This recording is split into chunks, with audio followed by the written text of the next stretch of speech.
Haleluya, saudara, shalom, selamat pagi.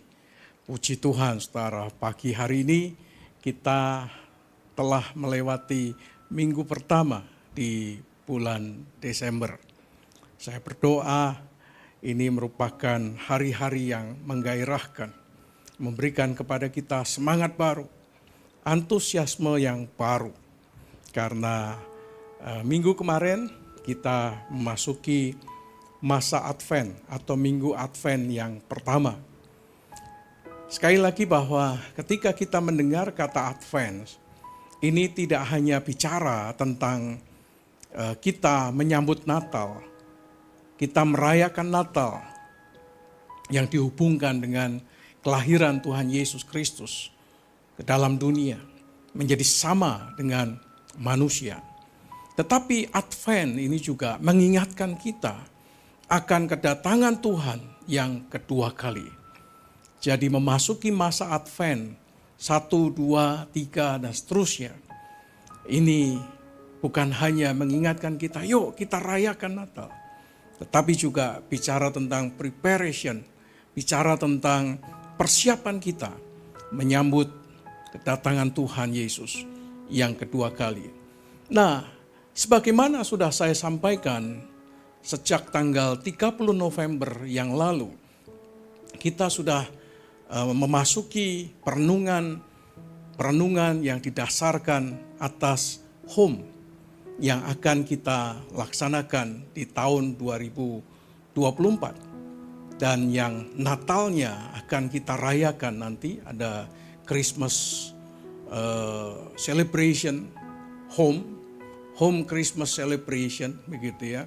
Perayaan Natal home, ya kita akan rayakan hari Jumat nanti jam 17 atau jam 19 malam sampai 20 sampai 20.30, tetapi jam 18.30-nya akan ada welcome coffee, ya bukan welcome drink, tapi welcome coffee atau welcome tea. Ya, kita sudah disambut dengan kopi, teh, dan ya snack-snack yang kita bisa nikmati bersama sebelum kita merayakan Natal bersama. Saya undang untuk saudara yang ingin ikut menghadiri perayaan Natal home perdana di tahun 2023, sekaligus untuk menjadi satu langkah awal kita memasuki home di tahun 2023. Saya berdoa ini akan memberkati kita semuanya. Saudara, di samping saya ini ada banner tulisannya home. Nah, kita sudah belajar 3 bagian ini di tanggal 30 November yang lalu. Nah, saya berdoa kita masih ingat home ini mengajak kita untuk mengasihi Tuhan, mencintai firman Tuhan, dan mengajarkan apa yang kita kasihi, siapa yang kita kasihi kepada anak-anak, to do the same, supaya anak-anak itu melakukan hal yang sama. Cucu-cucu melakukan hal yang sama, yaitu mengasihi Allah dan mengasihi firman Allah, mencintai firman Allah. Yang kedua adalah gereja. Church is the primary equiper of the members. Gereja adalah tempat di mana jemaat Tuhan itu diperlengkapi dengan firman Tuhan, diperlengkapi dengan pelatihan, mentoring dan sebagainya. Sehingga jemaat boleh bertumbuh. Nah, ketika dia diperlengkapi, maka dia bisa mengajarkan kepada anak-anak untuk melakukan apa yang sudah mereka lakukan kepada anak-anak, kepada cucu-cucu mereka. Nah, saya berdoa AW menjadi gereja yang terus memperlengkapi jemaat Tuhan. Oleh karena itu, saya dorong saudara untuk hadir setiap hari Jumat nanti di tahun 2024 untuk kita bersama-sama menghidupi home di AOE dan menghidupi home di keluarga kita masing-masing. Dan bagian yang ketiga adalah aligns all ages of the family. Biarlah home ini menarik kita kembali kepada jalur, kepada line Allah supaya kita kembali diluruskan dari generasi kepada generasi untuk kembali menghidupi sebagaimana yang Tuhan kehendaki. Apa itu? Mengasihi Allah dan mengasihi firman Tuhan. Dan mengajarkan itu kepada anak-anak untuk melakukan hal yang sama. Amin. Saya tidak sabar untuk masuk di bulan Januari tahun 2024 untuk mulai bersama-sama dengan saudara menghidupi home dan mengikuti, menghadiri home. Saya berdoa ini akan memberkati kita. Amin. Amin. Nah, sekarang kita akan belajar lebih jauh lagi. Saya tarik mundur kembali dari Kejadian pasal 1. Sekalipun ini sudah kita selesaikan di sineh-sineh sebelumnya. Tetapi karena kita ingin menjadikan ini dasar dari home, maka kita kembali ke kitab Kejadian pasal 1 ayat 26 sampai 28. Nanti saudara Adi akan bantu kita membacakan bagian ini. Ya, nanti kita akan lihat PowerPoint-nya. Dan firman Tuhan ini akan memberkati kita. Tapi sebelumnya mari kita berdoa. Tuhan, kami bersyukur, terima kasih untuk pagi hari ini. Kami menyerahkan pemberitaan firman-Mu. Kiranya Tuhan tolong kami, Tuhan berkati kami. Hikmat Tuhan menyertai kami. Di dalam nama Tuhan Yesus Kristus. Amin. Puji Tuhan. Silahkan adik ditampilkan dulu di PowerPoint-nya. Lalu kemudian berharap ada kecil ya. Oke. Silahkan adik. Kejadian 1 ayat 26 sampai 28. Berfirmanlah Allah, baiklah kita menjadikan manusia menurut gambar dan rupa kita, supaya mereka berkuasa atas ikan-ikan di laut dan burung-burung di udara dan atas ternak dan atas seluruh bumi dan atas segala binatang melata yang merayap di bumi. Maka Allah menciptakan manusia itu menurut gambarnya, menurut gambar Allah diciptakannya dia. Laki-laki dan perempuan diciptakannya mereka. Allah memberkati mereka, lalu Allah berfirman kepada mereka, beranak cuculah dan bertambah banyak, penuhilah bumi dan taklukkanlah itu. Berkuasalah atas ikan-ikan di laut dan burung-burung di udara, dan atas segala binatang yang merayap di bumi. Amin. Puji Tuhan. Saudara, hal pertama yang akan kita coba perhatikan adalah manusia, dalam hal ini Adam dan Hawa, dan kemudian keturunan-keturunannya, itu dikatakan diciptakan menurut rupa dan gambar Allah. Diciptakan seperti rupa dan gambar Allah. Nah, di dalam bahasa Ibrani itu digunakan istilah selem, demut. Selem itu gambar, demut itu rupa Allah. Jadi hal yang perlu kita pahami pertama adalah bahwa saudara dan saya ini diciptakan serupa, segambar dengan Allah. Seperti rupa dan gambar Allah. Ini menarik, saudara. Jadi para orang tua, nenek moyang kita, itu diciptakan oleh Allah seperti rupa dan gambar Allah. Demikian juga kita, diciptakan seperti rupa dan gambar Allah. Serupa dan segambar dengan Allah. Ada satu istilah yang menarik untuk kita cermati. Istilah ini adalah tipologi. Sebagian besar kita mungkin pernah mendengar kata tipologi. Jarang memang disebutkan dan memang tidak sering kali kata ini diucapkan. Tetapi ada satu istilah yang namanya tipologi.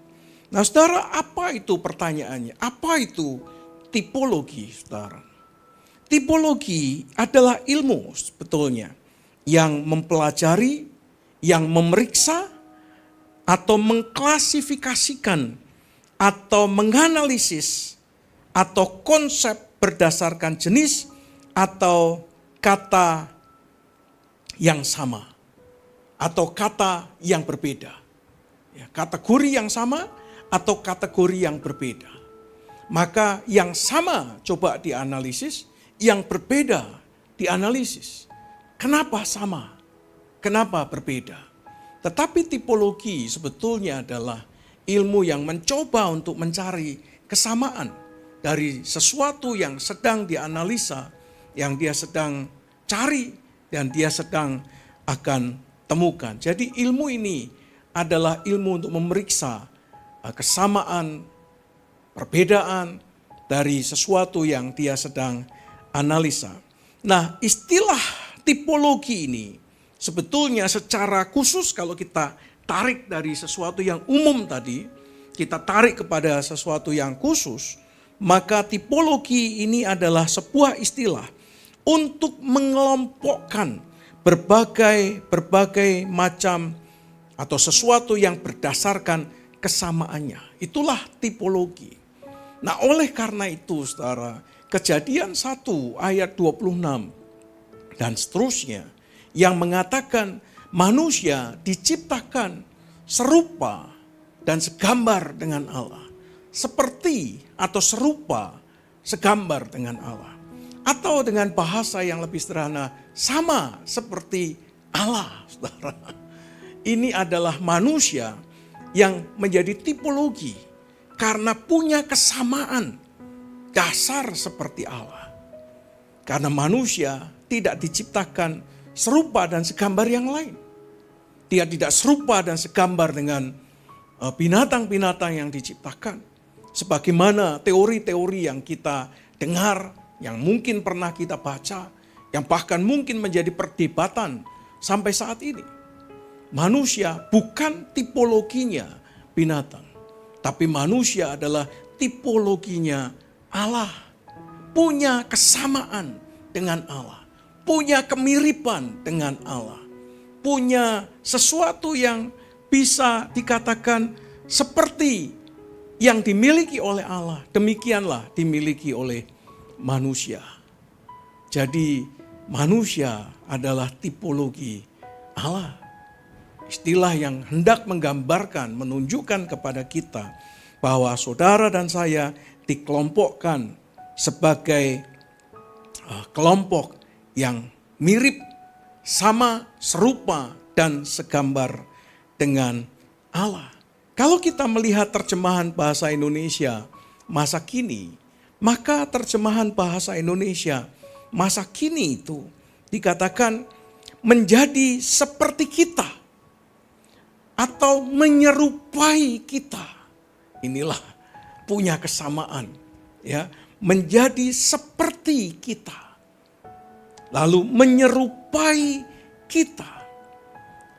Kata seperti ini bukan berarti kita manusia, Adam dan Hawa itu sama dengan Allah. Jadi kata seperti, menyerupai itu langsung secara otomatis tidak sama dengan Allah. Ini yang perlu kita pahami. Jadi jangan mencoba untuk mencari-cari kesalahan bahwa seperti berarti manusia ini seperti Allah dong, begitu ya. Saudara, kata seperti itu tidak secara otomatis atau tidak sama dengan menjadi Allah. Karena menyerupai seperti Allah ini adalah seperti tipologi, punya kesamaan tetapi tidak sama. Karakternya, punya sifatnya. Ini seharusnya sama seperti Allah. Yang harusnya hidup dalam kehidupan manusia. Menyerupai, sama dengan mirip seperti Allah. Jadi menyerupai ini sama dengan mirip seperti Allah, saudara. Jadi pada diri Adam dan Hawa ada sesuatu yang dimiliki dalam hidupnya seperti Allah. Yang melekat kepada dirinya itu seperti Allah. Menyerupai dari apa yang ada pada Allah. Sifat-sifatnya, karakternya seharusnya seperti Allah. Jadi sejak awal sebetulnya di dalam diri manusia itu ada karakter ilahi. Di dalam diri manusia ada sifat-sifat ilahi yang seharusnya dihidupi oleh manusia. Dan itulah yang menunjukkan kepada dunia atau kepada kita bahwa kita serupa, segambar, menyerupai Allah. Karena pada diri kita manusia ada sifat-sifat Allah. Ada karakter-karakter Allah yang harus dihidupi dan yang harus dikembangkan. Dan yang harus terus hidup di dalam kehidupan, di dalam dirinya. Nah, kalau ini sudah tidak ada lagi, maka kita sudah tidak lagi menyerupai Allah. Kalau ini sudah tidak lagi dihidupi oleh manusia dan tidak lagi hidup di dalam diri manusia, maka dia sudah tidak lagi seperti Allah. Karena sifat-sifat Allah, karakter-karakter ilahi di dalam diri manusia gugur, runtuh, rontok, hilang sama sekali. Sehingga tidak lagi menyerupai Allah. Karena tidak lagi memiliki sifat-sifat karakter seperti Allah. Jadi sebetulnya Adam dan Hawa punya karakter seperti ini. Punya sifat-sifat Allah yang seharusnya itu diwariskan kepada anak-anaknya. Kepada Kain, seharusnya Kain punya sifat-sifat ilahi, karakter-karakter ilahi. Tetapi karakter sifat yang dimiliki oleh Kain, oleh Adam dan Hawa tidak turun kepada Kain. Sehingga hidup Kain tidak lagi menyerupai seperti Allah. Dengan sifat-sifat ilahi di dalamnya. Dengan karakter-karakter ilahi di dalamnya. Hidup Kain tidak lagi menyerupai Allah. Dia dikuasai emosi, dikuasai kebencian, dikuasai oleh amarah. Sehingga yang bukan menjadi sifat Allah dihidupi oleh Kain. Hidup di dalam diri Kain. Sehingga dia membunuh. Karena membunuh ini bukan sifat Allah. Marah, emosi hingga sampai memukul mati adiknya. Ini bukan sifat Allah. Bukan karakter ilahi yang seharusnya hidup di dalam diri orang percaya. Seorang ayah, seorang ibu seharusnya memiliki sifat-sifat ilahi seperti ini. Memiliki karakter-karakter ilahi yang diwariskan kepada anak-anak, kepada cucunya. Supaya sifat-sifat ilahi itu diajarkan. Yaitu mengasihi Allah dan mengasihi firman Tuhan. Dan sifat-sifat ilahi itu diajarkan kepada anak-anak. Supaya anak-anak melakukan hal yang sama. Supaya anak-anak juga disebut serupa dan segambar dengan Allah. Bagaimana supaya anak-anak kita, cucu-cucu kita itu serupa dan segambar dengan Allah? Harus diwariskan, harus diturunkan, harus diajarkan. Supaya sifat ilahi yang ada pada diri orang tua, karakter-karakter ilahi yang ada pada diri orang tua, diwariskan kepada anak-anak. Supaya anak-anak disebut serupa dan segambar dengan Allah. Saudara, setiap orang tua harus seperti Kristus. Harus menyerupai seperti Kristus, saudara. Harus sama. Oleh karena itu Alkitab berkata sama seperti Kristus. Punya pikiran Kristus, punya hati Kristus, punya mata Kristus, punya tangan Kristus, punya kaki Kristus. Ada satu lagu yang mengatakan, berikanku hati seperti hatimu. Berikanku mata seperti matamu. Untuk melihat perkara-perkara yang Tuhan hadirkan. Berikanku kaki, berikanku tangan seperti kaki dan tangan Tuhan. Untuk melakukan pekerjaan Tuhan.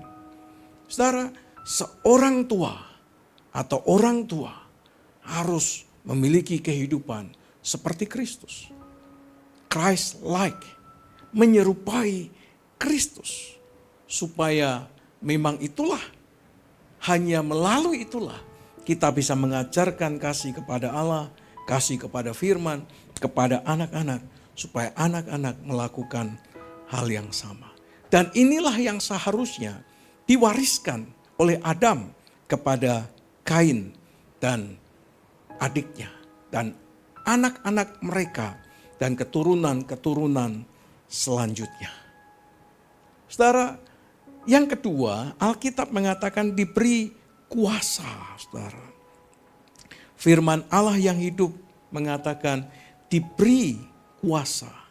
Saudara, hanya orang yang seperti Kristus, hanya orang-orang menyerupai seperti Kristus saja akan menggunakan kuasa, otoritas yang diberikan itu untuk menggenapi rencana Allah dalam hidupnya.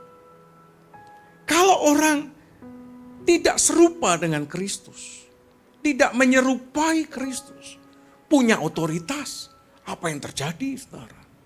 Yang terjadi dia melakukan kejahatan. Dia melakukan semua hal yang bertentangan dengan Allah, dengan otoritas yang dia punya. Oleh karena itu, kuasa itu diberikan kepada mereka yang hidupnya seperti Kristus. Lihat Alkitab mengatakan apa? Maka Allah menciptakan manusia serupa dan segambar dengan Allah. Dan apa? Apa di? Dan diberinya kuasa. Jadi siapa yang diberi kuasa? Yaitu mereka yang hidupnya seperti Allah. Yang hidupnya menyerupai Allah. Di mana sifat-sifat ilahi itu ada dalam dirinya. Kuasa Allah di tangan orang-orang seperti ini akan menghasilkan karya yang luar biasa. Kuasa Allah di tangan orang-orang yang hidupnya seperti Kristus, menyerupai Kristus, akan sangat efektif, akan sangat maksimal bagi kemuliaan nama Tuhan. Oleh karena itu, saudara, saudara dan saya sebagai orang tua, sebagai suami, sebagai istri, mari saudara hidup seperti Kristus. Supaya otoritas itu diturunkan kepada kita. Dan kita dipercaya dengan otoritas yang Tuhan anugerahkan. Sebagaimana yang Tuhan kehendaki. Saudara, home. Ya, home ini adalah remind us about this message. Home yang akan kita ikuti nanti di tahun 2024 mengingatkan kita akan pesan ini. Home remind us about this message. Saudara, home itu align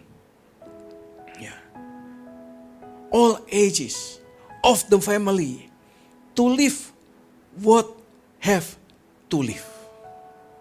To life. Saudara, home mengajak kita dari generasi kepada generasi untuk menghidupi apa yang seharusnya dihidupi. Ya. Menghidupi sebuah kehidupan yang memang harus dihidupi. Home mengajak kita untuk mengingat kembali message yang penting ini. Bahwa saudara dan saya harus hidup seperti Allah. Home mengingatkan kita apa yang harus kita hidupi dan untuk apa kita hidup. Meluruskan kembali panggilan rencana Allah ketika manusia diciptakan. Amin. Saya berdoa kiranya melalui home.